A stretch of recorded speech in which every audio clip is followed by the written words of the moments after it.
Welcome to news alerts. AP CM చంద్రబాబును Lulu Prasad group అధినేత యూసుఫ్ అలీ అమరావతిలో కలిసిన సంగతి తెలిసిందే. లూలు మళ్లీ వస్తోందంటూ దీనిపై చంద్రబాబు ఎంతో సంతోషంతో ప్రకటన విడుదల చేశారు.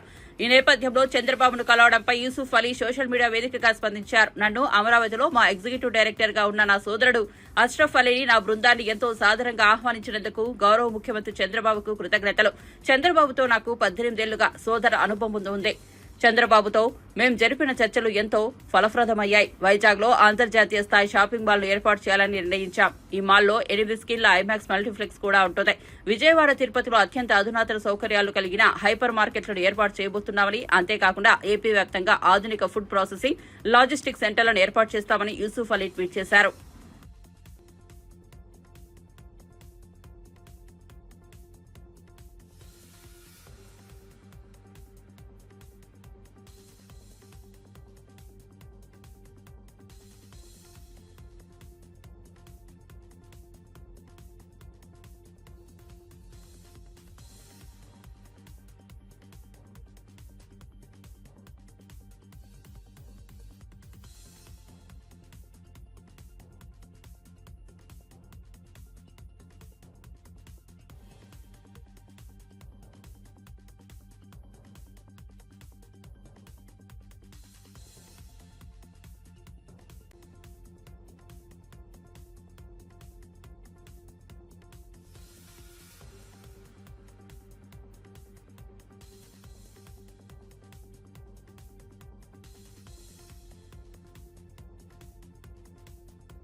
తిరుమల లడ్డూ వివాదంపై వైఎస్సార్సీపీ కోర్టుకు వెళ్లడంతో భయపడిన సీఎం చంద్రబాబు సిట్ వేశారని వైఎస్సార్సీపీ ప్రధాన కార్యదర్శి సజ్జల రామకృష్ణారెడ్డి అన్నారు. లడ్డూపై తాను తప్పుడు ఆరోపణలు చేయలేదని అనుకుంటే సుప్రీంకోర్టు విచారణను కోరుతూ చంద్రబాబు ప్రభుత్వమే అఫిడవిట్ వేయాల్సిందన్నారు. ఆధారాలు, ధైర్యం లేదు కాబట్టే సిట్ విచారణ అని అంటున్నారు. ముందుగా విచారణ చేపట్టామని చెప్పుకునేందుకు సిట్ వేశారు. లడ్డూ వివాదంపై వైఎస్సార్సీపీ సుప్రీంకోర్టుకు వెళ్లడంతో చంద్రబాబు భయపడ్డారు. లడ్డూపై చంద్రబాబు చెప్పింది నిజమైతే సుప్రీంకోర్టు విచారణను కోరాల్సిందని సజ్జల రామకృష్ణారెడ్డి తెలిపారు.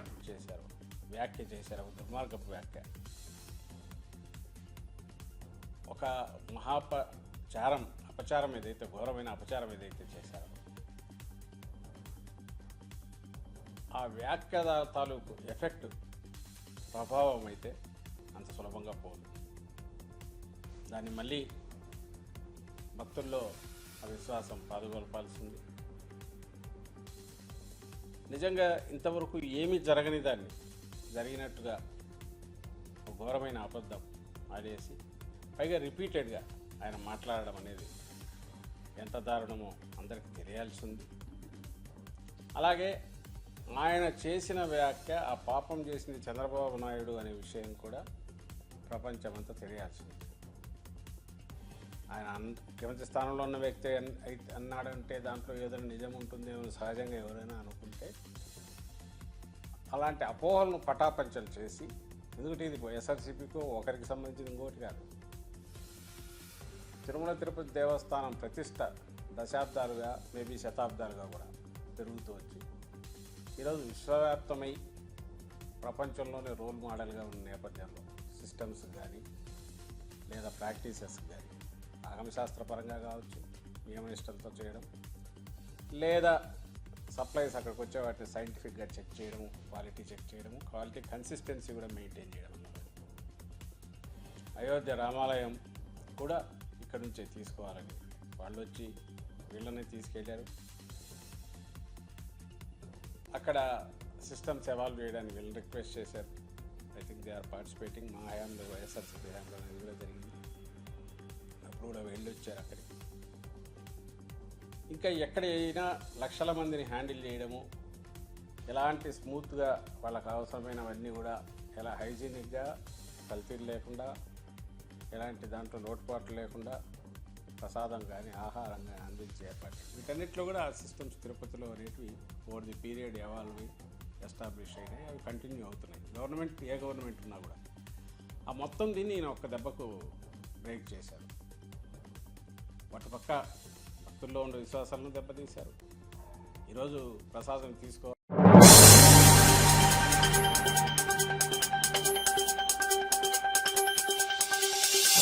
మూసీ ప్రాంతంలో కూల్చివేతలు జరగకుండా మేం అడ్డం కూర్చుంటామని బీఆర్ఎస్ ఎమ్మెల్యే హరీష్ రావు సంచలన వ్యాఖ్యలు చేశారు. కూల్చాలంటే మా మీద నుంచి వెళ్లాలని తెలిపారు. హైడ్రా పుణ్యమని ముగ్గురు ఆత్మహత్య చేసుకున్నారని మండిపడ్డారు. అనవసరంగా మూసీ సుందరీకరణ అంటున్నారు రేవంత్ రెడ్డి అని వ్యాఖ్యానించారు. కాంగ్రెస్ పార్టీ అంటే ఆపన్న హస్తం అంటారు, కానీ ఇది భస్మాసుర హస్తంగా మారిపోయిందన్నారు. కాంగ్రెస్ పార్టీ హస్తం గుర్తు మార్చుకుని బుల్డోజర్ గుర్తు పెట్టుకోండని అన్నారు. కొడంగల్లో రేవంత్ రెడ్డి ఇల్లు కూడా ఎఫ్టీఎల్లో ఉందని గుర్తు చేశారు. ముందు నీ ఇల్లు నీ సోదరుని ఇల్లు కూల్చుకోండని ఆగ్రహం వ్యక్తం చేశారు. ఆపదొస్తే ఫోన్ చేయండి, అర్ధగంటలో మీ ముందుంటా అన్నారు. బుల్డోజర్లు వచ్చినా జేసీబీలు వచ్చినా ముందు మమ్మల్ని దాటి రావాలన్నారు. పేద పిల్లలకు బుక్కెడు కడుపు నిండా అన్నం పెట్టి చదువు చెప్పడం నీ ప్రాధాన్యతన, 1,00,000 కోట్లు ఖర్చు పెట్టి మూసి సుందరీకరణ చేయడం నీ ప్రాధాన్యతన. ఇలా కొన్ని మీడియాల్లో పత్రికల్లో చూస్తున్నాం, ఆడపిల్లలు టాయిలెట్కి వెళ్ళడానికి 100 మంది ఆడపిల్లలు 200 మంది ఆడపిల్లలకు ఒకే టాయిలెట్ ఉందని చెప్పి పిల్లలు ఇబ్బంది పడతా ఉన్నారు. ఆ పేద పిల్లలకు ప్రభుత్వ స్కూళ్లలో టాయిలెట్లు కట్టడం నీ ప్రాధాన్యతన్నా, 1,00,000 కోట్లు పెట్టి మూసి సుందరీకరణ చేయడం నీ ప్రాధాన్యతన్నా? ఏది నీ ప్రాధాన్యత? నిన్న నేను సబితక్క గారు గాంధీ హాస్పిటల్ పోతే మందులు లేవు. మేము తెలుసుకుంటే ఏంటంటే సెంట్రల్ డ్రగ్ స్టోర్లో బిల్లులు చెల్లించక కంపెనీలు మందుల సప్లైని ప్రభుత్వానికి నిలిపివేశారు. రాష్ట్రమంతా కూడా ఈరోజు మలేరియా, డెంగ్యూ, వైరల్ ఫీవర్స్తో ప్రజలు బాధపడుతుంటే సర్కార్ దవాఖాన్లలో గోళీలు లేవు. కేసీఆర్ కిట్ బంద్ చేసిండ్రు, న్యూట్రిషన్ కిట్ బంద్ చేసిండ్రు. ఏంది అంటే గవర్నమెంట్ డబ్బులు ఇస్తలేదు, కంపెనీలు మందులు సరఫరా చేయడం లేదు అంటున్నారు. పేద ప్రజలకు మందులకు గోళీలు లేవని చెప్తావు, కానీ 1,00,000 కోట్లు పెట్టి మూసి సుందరీకరణ చేస్తా అంటావు. అసలు నీ ప్రభుత్వం ఏం నడుపుతున్నావు?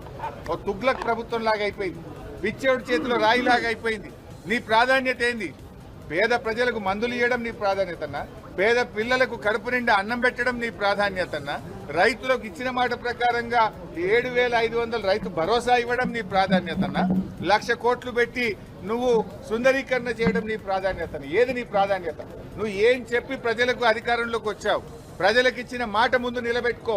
సోనియా గాంధీ గారు తానే స్వయంగా హైదరాబాద్కు వచ్చి ప్రజలకు నేను మీ తల్లిగా హామీ ఇస్తున్నాను ఇదే తుక్కుగూడలో మరి హామీ ఇచ్చారు. నేను అడుగుతా ఉన్న సోనియా గాంధీ గారిని, మీరు ప్రజలకు ఇచ్చిన హామీలు ముందు అమలు చేస్తారా? హామీలు పక్కన పెట్టి ప్రజలను గాలి కొదిలేసి పాలన పక్కన పెట్టి 1,00,000 కోట్లు పెట్టి మూసి సుందరీకరణ చేస్తారా? నిన్న ఆయన మాట్లాడుతున్నాడు దానం కిషోర్ గారు, మేము ఎవరిని బలవంతంగా తొలగించమని. మరి ఎందుకు డబుల్ బెడ్రూమ్ ఇల్లు ఇచ్చి బలవంతంగా మీరు వెళ్తారా వెళ్ళరా మెడ మీద కత్తి పెడుతున్నారు? ఎందుకు నంబరింగ్ చేస్తా ఉన్నారు? డ్రోన్లు పెట్టి ఎందుకు మీరు పైనుంచి ఎఫ్టీఎల్ డిసైడ్ చేస్తున్నారు? ఆ ఎఫ్టీఎల్ కానీ బఫర్ కూడా ఒక్కొక్క చోట ఒక్కొక్క రకంగా పెడుతున్నారు. అంటే పేదల ఇల్లు గూలు.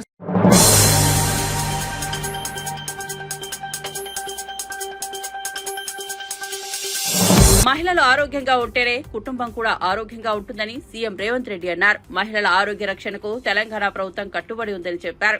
రొమ్ము క్యాన్సర్ పై అవగాహన కల్పించేందుకు రాష్ట్ర ప్రభుత్వంతో కలిసి Megha engineering and infrastructure limited, Sudha Reddy foundation సంయుక్తంగా గచ్చిబౌలి స్టేడియం వద్ద నిర్వహించిన పింక్ పవర్ రన్ లో రేవంత్ రెడ్డి ముఖ్య అతిథిగా పాల్గొన్నారు. రాష్ట్ర ఆరోగ్య శాఖ మంత్రి దామోదర రాజనరసింహ జెండా ఊపి రన్ ను ప్రారంభించారు. ఈ పరుగులో విజేతలను సీఎం రేవంత్ సత్కరించారు. I congratulate all the participants here today. Your presence shows solidarity and women across the state who face health challenges. Each step you take today is a step towards a future where no woman has to face these challenges alone. Let us take this journey forward. We will continue to build more hospitals, strengthen our healthcare systems, and create a society where women's health and welfare are given utmost attention. Together, we can build a healthier, more empowered future for the women of Telangana. I would lastly like to congratulate Sudha Reddy Garu and Mega Krishna Reddy Garu and her team foundation of on organizing this run. Thank you. Thank you so much, ladies and gentlemen, our Honorable Chief Minister of Telangana. Thank you so much for the inspiring words, sir. Thank you so much for always motivating us, and thank you for taking time out to be present here to motivate all our enthusiasts, our runners, our athletes. And now, ladies and gentlemen, The largest human image of a bird. Guinness Book of World Record lo Hyderabadi names చాలా మటుకు ఉండబోతున్నాయి. We are doing a largest human image of a bird. ఇప్పుడు జరగబోతుంది. Can we witness this magic happening right here in Hyderabad right now? yes, ladies and gentlemen, this is the Guinness World Record opportunity. We are making the most of it. Guinness World Record opportunity, ladies and gentlemen. The largest human image of a bird happening right here at Gachibowli Stadium, Hyderabad. Are you ready? నా భూతో నా భవిష్యత్ ఇప్పటి వరకు ఎప్పుడు ఇలా జరగలేదు. ఈ రోజు జరుగుతుంది. హైదరాబాదీస్ అందరూ కూడా ఈ రోజు Guinness book of world records లో ఎక్కబోతున్నారు. We creating the human image of a bird, the largest. అది కూడా congratulating all the Hyderabadis here.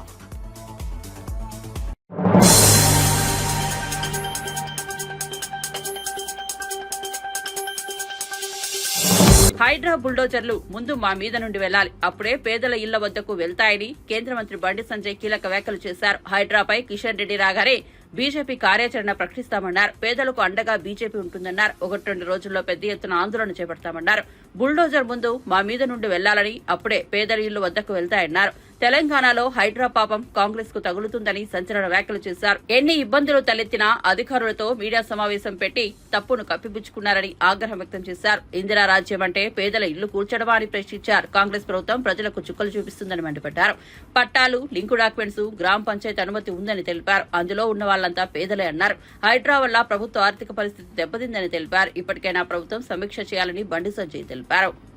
ఇంద్రమ రాజ్యం అంటే ఏంది? పేదలు ఇంటి కూర్చుని ఇంద్రమ రాజ్యమా? ఏది ఇంద్రమ రాజ్యం అంటే? మొత్తం చుక్కలు చూపడుతుంది కాంగ్రెస్ పార్టీ ప్రభుత్వము, చుక్కలు చూపడుతుంది పేద ప్రజలకు. పాపం మనం చూస్తే ఎంత బాధ అనిపించింది. వారం రోజుల ముందు గృహప్రవేశం చేస్తే వారం రోజుల తర్వాత వచ్చి కూల్చేసారు. కట్టడానికి 10 సంవత్సరాలు పడుతుంది, కూర్చోడానికి గంటలో కూల్చొచ్చు. అది ఏదో ఉద్ధరించినట్టు కాదు. అది కిరాయికున్న వాళ్ళు కూడా రాత్రి చెప్పకుండా మొత్తం ఇల్లు కూల్చేస్తే వాళ్ళు ఏడు పోవాలి? ఇవాళ దానివల్ల ఏమైంది? ఇవాళ పూర్తిగా హైదరాబాద్లో, తెలంగాణ రాష్ట్రంలో రియల్ ఎస్టేట్ వ్యాపారం మొత్తం దెబ్బతిన్నది. వేరే కంపెనీస్ ఇవి కూడా వచ్చే పరిస్థితి లేదు. ఇవాళ రియల్ ఎస్టేట్ వ్యాపారం దెబ్బతిన్నది. ఆర్థికంగా తెలంగాణ రాష్ట్రం పూర్తిగా అధోగతి పాలైపోయింది ఇవాళ ఈ హైడ్రా వల్ల. ఇంత వ్యతిరేకత వస్తే ప్రభుత్వం పునఃసమీక్షించుకోవాలి. కనీసం దాని గురించి ఆలోచించకుండా ఇంకా ఏమో ఉద్ధరించాలని చెప్పి, ఏమో ఉద్ధరిస్తామని చెప్పి ఇంత ప్రజా వ్యతిరేకత ఉన్నప్పుడు కూడా మొండి వైఖరితోని ఇంకా ముందుకు సాగుతా ఉండడం ఇది మంచి పద్ధతి కాదు. భారతీయ జనతా పార్టీ దీన్ని పూర్తిగా వ్యతిరేకిస్తుంది. పేదల జోలికి వస్తే ఇక బుల్డోజర్లు ఇప్పటి నుంచి మేము పేద ప్రజలకు హామీ ఇస్తున్నాం. మీకండగా భారతీయ జనతా పార్టీ ఉంటుంది. ఇలా పేద ప్రజలకు ఆయుధంగా మారబోతుంది భారతీయ జనతా పార్టీ. పక్కా పేదలకు అండగా ఉంటాం. ప్రభుత్వం వెంటనే వెనుకడిగేయాలి, ప్రభుత్వం దిగి రావాలి. పేదల బతుకులు నాశనం చేయకండి, పేదోళ్ళ ఇల్లు కూల్చకండి, పేదోళ్ళను హరిగోస పెట్టకండి. భారతీయ జనతా పార్టీ కార్యకర్తల నాయకులు సిద్ధమై ఉన్నాం. మేము బుల్డోజర్ మహామీకలు వెనకనే ఇలా పేదలు ఇంటికి పోవాలి. ప్రభుత్వం సిద్ధంగా కావాలి దానికి. కనీసం ఇంకిత జ్ఞానం ఉండాలి. పేదోళ్ళు బాధపడుతూ ఏడుస్తున్నారు. ఇంకా ఊళ్ళ గ్రామ ప్రజలు కూడా ఇలా ఏడుస్తున్నారు. బిడ్డ ఎలక్షన్ అని, గ్రామ పంచాయతీ ఎలక్షన్ అని కాంగ్రెస్ పార్టీ సంగతి చెప్తాం. ఇలా హైదరాబాద్లో కూల్చుర్రే మమ్మల్ని, మా ఇల్లు కూలుస్తారు. ఇలా గ్రామాలలో కూలుస్తారు, మా ఇల్లు కూడా కూలుస్తారు. ఇవాళ బీఆర్ఎస్ పార్టీ కూల్చింది, వీళ్ళు కూలుస్తున్నారు. వాళ్ళు ఎట్లా మోసం చేసినారు, వీళ్ళు ఎట్లా మోసం చేస్తున్నారు. హైడ్రా విషయాలు వీళ్ళు ఊడొడుతున్నారు. BRS party తక్కువేలే. పేదోళ్ళ ఇళ్ల పోలీస్ స్టేషన్లు, పేదోళ్ళ జాగాల ఫైర్ స్టేషన్లు, పేదోళ్ళ జాగాల కలెక్టరేట్లు, పేదోళ్ళ జాగాల రెవెన్యూ ఆఫీసులు, వాళ్ళే తక్కువ. వాళ్ళు వీళ్ళంతే వాళ్ళ విషయం నేర్చుకుంటారు. ఇవాళ రెండు ఒకటే. కాబట్టి ఇప్పటికైనా ప్రభుత్వం దిగి రావాలి. హైడ్రా విషయంలో అధికారులతో బెదిరించి కేసులు పెడతారంటే భయపడే పొలిటికల్ పార్టీస్ ఇక్కడ ఉన్నాయి. ఇవాళ ప్రజలను భయపడే పరిస్థితి లేరు భారతీయ జనతా పార్టీ.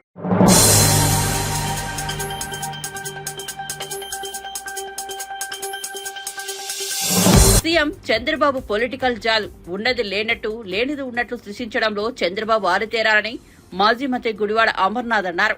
విశాఖలో ఏర్పాటు చేసిన మీడియా సమావేశంలో ఆయన మాట్లాడారు. తిరుపతి ప్రతిష్టను సీఎం చంద్రబాబు దెబ్బతీశారు. తిరుపతి లడ్డూపై ప్రజల్లో అనేక అనుమానాలు ఉన్నాయి. దీనిపై సీబీఐ విచారణ జరిపించాలి. రాష్ట్రానికి కుల రాజకీయాల్ని పరిచయం చేసింది చంద్రబాబు. కొత్తగా మత రాజకీయానికి పునాదులు వేశారు. మతాల మధ్య చిచ్చు పెట్టే విధంగా వ్యవహరిస్తున్నారు. ఇచ్చిన హామీలను అమలు చేయడంలో విఫలమైన చంద్రబాబు తిరుపతి లడ్డూ అంశాన్ని తెరపైకి తెచ్చారన్నారు. దాన్ని తిరిగి తీసుకుని వచ్చి జగన్మోహన్ రెడ్డి గారి మీద రుద్దాలన్నటువంటి ప్రయత్నం చేశారు. ఆయన చేసినటువంటి తప్పు, ముఖ్యమంత్రి చేసినటువంటి తప్పు ఎప్పుడైతే ఆయన దొరికిపోయాడో అప్పటి నుంచి పూర్తిగా దీన్ని రాజకీయం చేయాలనేటువంటి ప్రయత్నం చేస్తూ ఉన్నాడు. వాస్తవానికి అసలు ఈ రాష్ట్రంలో కుల రాజకీయాన్ని ఈ రాష్ట్రానికి పరిచయం చేసినటువంటి వ్యక్తి చంద్రబాబు నాయుడు గారు. ఇప్పుడు కొత్తగా మత రాజకీయాన్ని రాష్ట్రానికి పరిచయం చేస్తున్నటువంటి సందర్భాలను మనం ఈ సందర్భంగా చూస్తూ ఉన్నాం. సెక్యులర్ దేశంలో ఉన్నాం, ప్రపంచంలోనే అతిపెద్ద ప్రజాస్వామ్యం కలిగినటువంటి దేశంలో ఉన్నాం. అన్ని కులాలు, అన్ని మతాలు, అన్ని ప్రాంతాలు ఒకటే సమానం అని చెప్పి ఆలోచనలు కలిగినటువంటి దేశంలో ఉన్నాం. కానీ ఈరోజు మత రాజకీయానికి పునాదులు వేసి రాష్ట్రంలో మతాల మధ్య చిచ్చు పెట్టేటువంటి కార్యక్రమం ఏ రకంగా చేస్తూ ఉన్నారో గడిచినటువంటి 10 రోజులుగా మనం చూస్తూ ఉన్నాం. దేనికోసం ఇదంతా అని అడుగుతా ఉన్నాం. ముఖ్యంగా గడిచినటువంటి 100 రోజులుగా వారి తాలూకా ఫెయిల్యూర్స్ని కప్పిపుచ్చుకోవడానికి, ఎన్నికల ముందు ఇచ్చినటువంటి ఏ ఒక్క హామీని నిలబెట్టుకోకపోగా, చెప్పినటువంటి కార్యక్రమాలు ఏమి చేయకపోగా, నిస్సహాయ స్థితిలో ఏమి చేయాలో తోచనటువంటి పరిస్థితుల్లో చివరికి దేవుని కూడా రాజకీయాల్లోకి తీసుకొచ్చినటువంటి వ్యక్తి చంద్రబాబు నాయుడు గారు అని చెప్పి సందర్భంగా చెప్పక తప్పదు. ఎన్ని అంశాలండి ప్రభుత్వంలో వారు అధికారంలోకి వచ్చినటువంటి రోజు నుంచి. అధికారంలోకి రావడమే ఏ రకంగా రాష్ట్రంలో విధ్వంసం సృష్టించారో మనం చూసాం. రాష్ట్రంలో వైఎస్ఆర్ కాంగ్రెస్ పార్టీకి సంబంధించినటువంటి కార్యకర్తల్ని ఎంతమందిని పొట్టన పెట్టుకున్నారో చూసాం.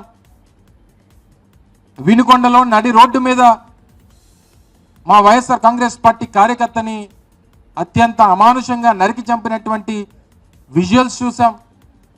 దాని మీద పెద్ద ఎత్తున ఢిల్లీలో నిరసన కార్యక్రమాన్ని చేపట్టేటువంటి సందర్భాలు మీరు చూశారు. దాదాపు 35 మంది పైచిలకు ప్రాణాలు పట్టణ పెట్టుకున్నారు.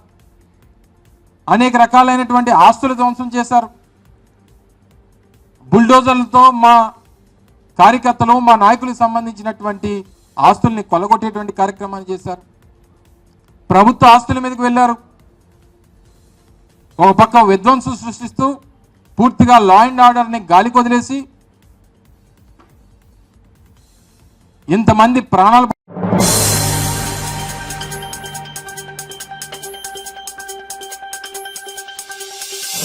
ప్రధాని నరేంద్ర మోదీ మన్ కీ బాత్ కార్యక్రమం 10 ఏళ్లు పూర్తి చేసుకోనుంది. సెప్టెంబర్ 9 ఆదివారం తన మన్ కీ బాత్ 114వ ఎపిసోడ్లో ప్రధాని మోదీ దేశ అభివృద్ధి, దేశ వారసత్వ పరిరక్షణ అంశాలపై ప్రసంగించారు. వాటి ప్రాముఖ్యతను వివరించారు. 114వ మన్ కీ బాత్ రేడియో ప్రసంగ కార్యక్రమంలో ప్రధాని నరేంద్ర మోదీ మాట్లాడుతూ అభివృద్ధిని ప్రోత్సహిస్తూనే భారతదేశ వారసత్వాన్ని పరిరక్షించాల్సిన ఆవశ్యకతను నొక్కి చెప్పారు. తమ ప్రభుత్వ హయాంలో జరిగిన కీలక అభివృద్ధి కార్యక్రమాలను వివరించారు. మన్ కీ బాత్ విజయాన్ని పరిశీలిస్తే దేశం గురించి సానుకూల పరిణామాలు, స్ఫూర్తిదాయకమైన కథలను ప్రజలు ఇష్టపడతారని మన్ కీ బాత్ రూపొందించిందని ప్రధాని మోదీ పేర్కొన్నారు. आज का ये एपिसोड मुझे भावुक करने वाला है. मुझे बहुत सी पुरानी यादों से घेर रहा है. कारण ये है कि मन की बात की हमारी इस यात्रा को 10 साल पूरे हो रहे हैं. 10 साल पहले मन की बात का प्रारंभ 3 अक्टूबर को विजयादशमी के दिन हुआ था.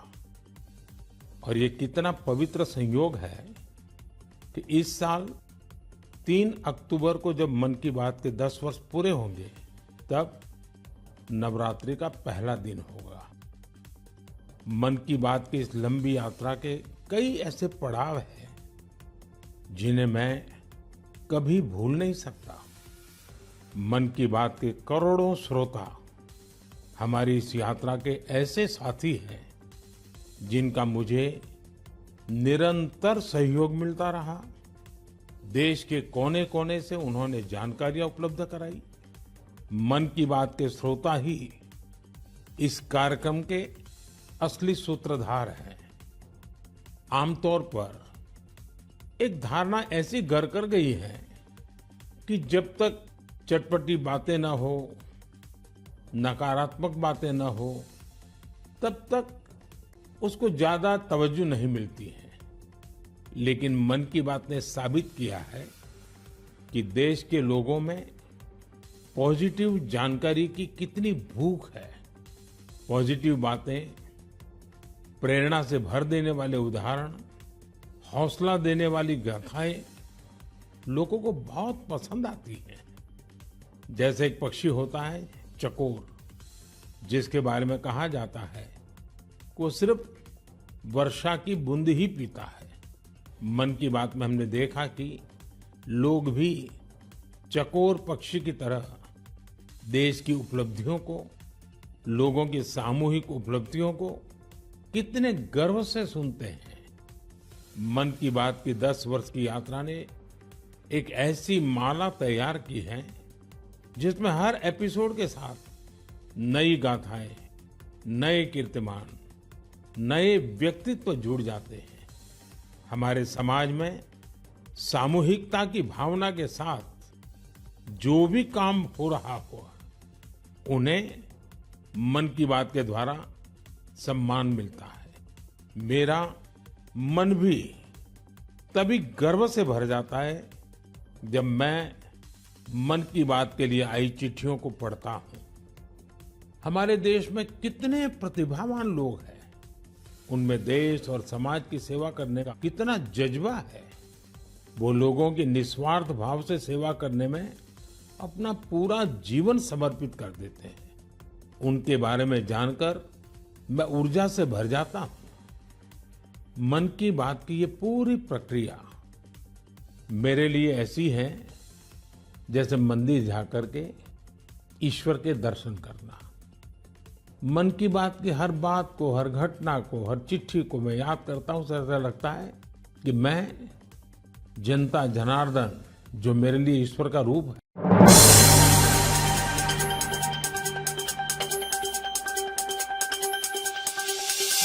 తిరుమల లడ్డు మహాప్రసాదం కల్తీ జరిగిన ఆరోపణల నేపథ్యంలో ఇటీవల మా అధ్యక్షుడు మంచు విష్ణు, నటుడు ప్రకాష్ల మధ్య ఎక్స్ వేదికగా తీవ్ర సంభాషణ జరిగిన విషయం తెలిసిందే. దీనిపై మంచు విష్ణు తాజాగా స్పందించారు. అది పూర్తిగా ఆయన వ్యక్తిగత అభిప్రాయం. అదేవిధంగా నా అభిప్రాయాన్ని నేను తెలియజేశా. ఒక హిందువుగా, తిరుపతి వాసిగా ఆ వివాదానికి మతం రంగు లేదని గర్వంగా చెప్పగలను. ఆయన వ్యాఖ్యలు కరెక్ట్ కాదని తెలియజేశా. ఆయనంటే గౌరవం ఉంది, ఎలాంటి కాంట్రవర్సీ లేదు అని విష్ణు తెలిపారు. అది ఆయన ఇష్టం, అది ఆయన టోటల్ ఆయన పర్సనల్ వ్యూ. నా పర్సనల్ వ్యూ నేను వ్యక్తం చేశాను. ఒక హిందూగా, ఒక తిరుపతిలో ఉన్న ఒక నివాసిగా దానికి కమ్యూనల్ కలర్ లేదని నా గర్వంగా చెప్పుకోగలను. సో అది కరెక్ట్ కాదు అని చెప్పాను, అంతేగాని దానిపైన ఆయన, నేను చిన్నప్పటి నుంచి నాన్నగారి సినిమాలో ఆయన యాక్ట్ చేసినప్పటి నుంచి నేను చూసాను, నేను అంకుల్ అని సంబోధిస్తాను. ఆయన అంటే నాకు గౌరవం, అంతేగాని there is nothing controversial about it. అంటే సార్ పవన్ గారు కూడా ఓ మాట చెప్పారు సార్, మాట్లాడాలి, అందరూ ఓపెన్ అవ్వాలి అని చెప్తున్నారు కదా, ఆయనే చెప్పారు.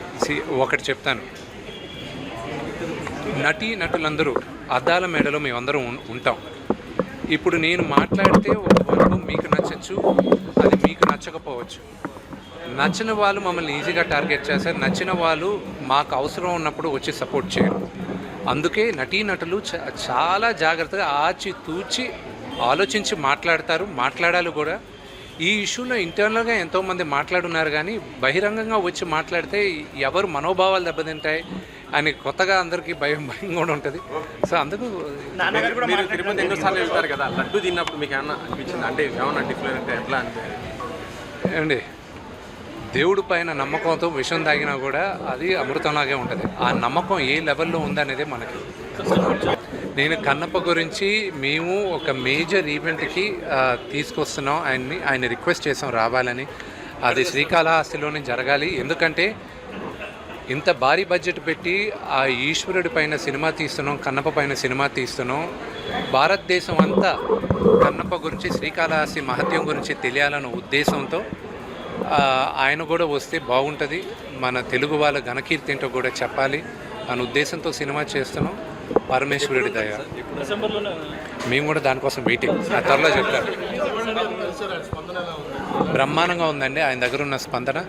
Family, friends, family relatives and you know మిగతా క్వశ్చన్స్ అని వీటి గురించి మీరు నాన్నగారిని అడగాలి. నాన్నగారు జానీ మాస్టర్ కదా మీ దగ్గరికి వచ్చిందా మాస్టర్ కదా వై డూ ఎందుకు నన్ను ఎందుకు కాంట్రవర్సీ చేస్తారు? దాని గురించి ఆల్రెడీ ఓవర్.